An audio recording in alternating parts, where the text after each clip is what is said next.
Something about contractual obligations and my cousin Lauren Clegg and unacceptable conduct for an actor on my show and bond company will pull our insurance, blah, blah, blah. And sure, Alex was furious at the reprimand and his allotted punishment, and the way no one had asked him what actually happened in that bar. Not a single soul, but his paid minder, evidently an unfortunate relative of Ron's, looked like a fucking bird. This whole discussion wasn't merely enraging, it was ridiculous, Alex snorted, sweeping his arm to indicate the woman on the bench. This bird woman barely comes up to my chest.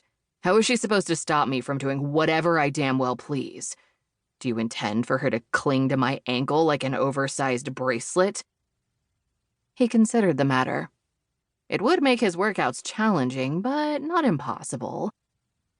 Ron smirked briefly. She may be ridiculous, but she's in charge. After casting a sidelong look at his cousin, he turned his attention back to Alex.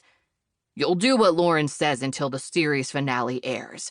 Until then, she'll accompany you wherever you... Wait, Alex hadn't meant to call her ridiculous. More the idea she could effectively keep him out of trouble for months on end. Ron was talking. Anytime you leave the set or you're home, is that clear? Well, no. In his preoccupation with Lauren, was it?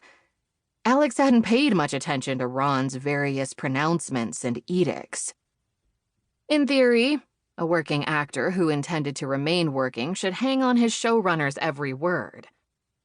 But why change his modus operandi after over 7 years of continuous, lucrative, once happy, now torturous employment?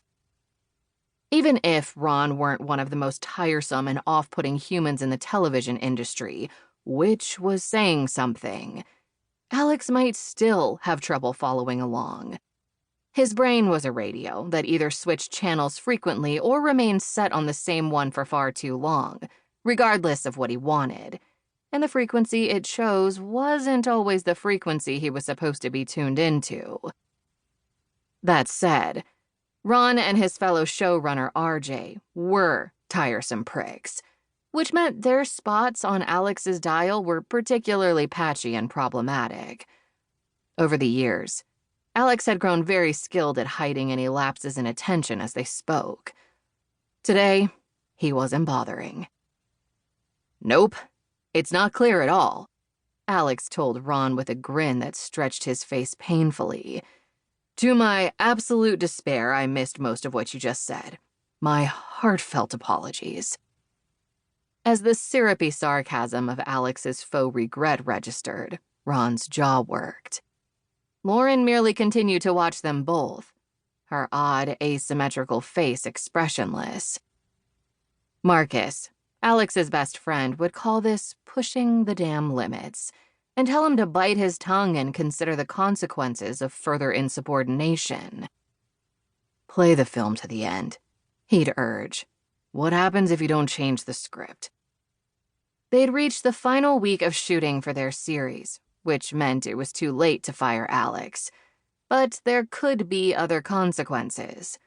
Fines, a smear campaign that would make future jobs hard to find, even retaliation in the editing room, although Alex couldn't imagine how his character's arc could be more comprehensively ruined than it already was. He should behave. He would. Mostly.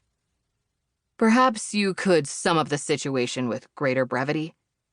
He bent down and produced his phone from its hidden pocket in the quiver at his feet. I'll take notes this time. Ron's face turned vaguely purplish, but that was it. The best Alex could do, given the mingled rage and despair and exhaustion incinerating his impulse control. Even Marcus's admonitions couldn't save him. Not entirely. Which was, again, why this whole plan, what he'd heard of it anyway, was ridiculous. If his best friend's urgings and his own self-interest couldn't keep him out of trouble, how could...